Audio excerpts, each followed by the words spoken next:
सोमनाथ ये सिर्फ एक मंदिर का नाम नहीं है, ये तो एक प्रतीक है, जुझारूपन का और न जाने कितने ही गहरे रहस्यों का।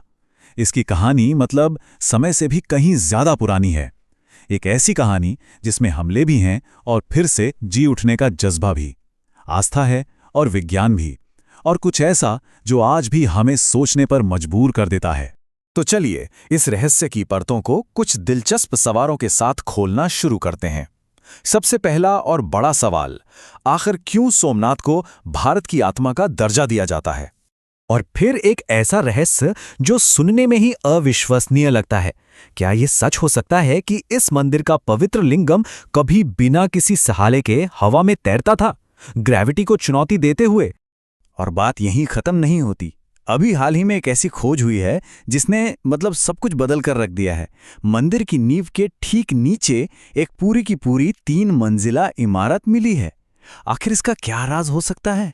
इन सभी रहस्यों को समझने के लिए हमें एकदम शुरुआत से शुरू करना होगा, स्कंद पुराण में बताई गई इसकी पवित्र उत्पत्ति की कहानी से। तो चलिए इस दिव्य कहानी की गहराइयों में उतरते हैं। तो कहानी शुरू होती है चंद्रदेव से, यानी हमारे चंद्रमा से। उनका विवाह राजा दक्ष की 27 बेटियों से हुआ था, लेकिन उनका दिल सिर्फ एक पर था, रोहिणी पर। इस बात से राजा दक्ष इतने नाराज हुए कि उन्होंने चंद्रदेव को अपनी सारी चमक खो देने का श्राप दे दिया। इस श्राप से मुक्ति पाने के लिए ब्रह्मा जी ने चंद्रदेव को एक उपाय बताया। उन्होंने कहा कि प्रभास पाटन के पवित्र त्रिवेणी संगम पर जाकर भगवान शिव की तपस्या करो। ये वो जगह है जहां 3 पवित्र नदियां मिलती हैं, जो इसे आध्यात्मिक रूप से बहुत शक्तिशाली बनाती है। चंद्रदेव की तपस्या से भगवान शिव प्रसन्न हुए और उन्हें श्राप से मुक्त कर दिया। और इसी आभार में चंद्रदेव ने सत्ययुग में सोने का एक भव्य मंदिर बनवाया।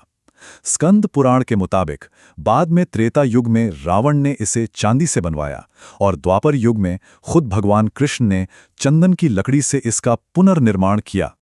लेकिन इस दिव्य रचना को इतिहास की कठोर सच्चाइयों का भी सामना करना पड़ा, और यहीं से शुरू हुआ मंदिर के विनाश का एक लंबा और बहुत दर्दनाक दौर। इतिहास इस बात का गवाह है कि सोमनाथ को बार बार निशाना बनाया गया। 1025 में महमूद गजनी से लेकर 1706 में औरंगजेब तक अलग अलग आक्रमणकारियों ने इसे बार बार तोड़ने की कोशिश की। इतिहासकार अल-बिरूनी, जो उस समय गजनी के साथी था, उसने 1025 के हमले की भयावहता के बारे में लिखा है। उसके शब्द हमें बताते हैं कि उस वक्त कितनी क्रूरता और तबाही हुई थी। लेकिन हर विनाश के बाद एक नई सुबह भी हुई है। ये कहानी सिर्फ विनाश की नहीं है, बल्कि एक ऐसी अटूट आस्था की है जो कभी नहीं टूटी। एक असाधारण लचीलेपन की कहानी है। जितनी बार भी इस मंदिर को तोड़ा गया, उतनी ही बार इसे फिर से बनाया गया। चालुक्य राजा कुमारपाल से लेकर मराठा रानी अहिल्याबाई होलकर तक, और आखिर में आज़ाद भारत के नेताओं ने सोमनाथ को हमेशा पुनर्जीवित किया। आज जो भव्य मंदिर हम देखते हैं, उसका उद्घाटन 1951 में हुआ था। ये मंदिर आधुनिक भारत की अपनी विरासत के प्रति प्रतिबद्धता का एक शानदार प्रतीक है। इसे चालुक्य शैली में बनाया गया है और इसका 150 फुट ऊंचा शिखर सीधा आसमान को छूता है। तो इतिहास और पुनर्जन्म के इस सफर के साथ साथ सोमनाथ अपने उन रहस्यों के लिए भी जाना जाता है जो आज भी इतिहासकारों और वैज्ञानिकों दोनों को ही हैरान कर देते हैं। इनमें सबसे मशहूर रहस्य है हवा में तैरते हुए लिंगम का। क्या ये कोई दिव्य चमत्कार था, या फिर जैसा कि अल-बिरूनी ने अंदाजा लगाया था, यह एक अविश्वसनीय इंजीनियरिंग का कमाल था जिसमें फर्श और छत में लगे शक्तिशाली चुंबकों का इस्तेमाल किया गया था?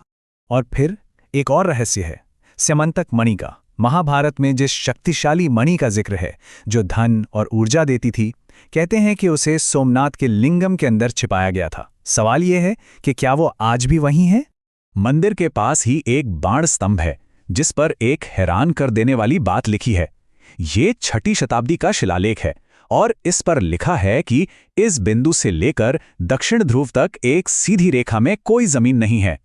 तो सवाल ये उठता है कि 6ठी शताब्दी में जब ना तो कोई सैटेलाइट थी, ना ही कोई मॉडर्न मैप्स, तब हमारे पूर्वजों को इतनी सटीक ज्योग्राफिकल जानकारी कैसे थी? ये वाकई उस दौर की उनकी समझ का एक जबरदस्त सबूत है ना? और ये रहस्य और भी गहरे होते जाते हैं। साल 2020 में एक नई खोज ने सबको चौंका दिया और इसका सीधा संबंध है इस नंबर से 3।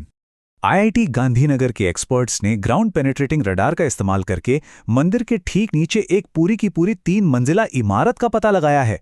अब सवाल ये है कि ये ढांचा किसका है, इसका मकसद क्या था? कहीं ये उन पौराणिक मंदिरों में से एक तो नहीं जिनके बारे में हम सिर्फ कहानियों में सुनते आए हैं? इन तमाम रहस्यों और इतिहास के बावजूद सोमनाथ सिर्फ कोई पुरानी जगह नहीं है, ये आज भी आस्था और संस्कृति का एक जीता जागता केंद्र है। आज हर साल लगभग 20 से 30 लाख भक्त सोमनाथ मंदिर में दर्शन के लिए आते हैं। ये संख्या अपने आप में बताती है कि आज के दौर में भी इसका महत्व और आध्यात्मिक शक्ति कितनी ज्यादा है। आज का मंदिर खुद में एक चमत्कार है। जरा सोचिए, इसका 150 फुट ऊंचा शिखर, 10 टन वजनी कलश और 27 फुट लंबा ध्वज।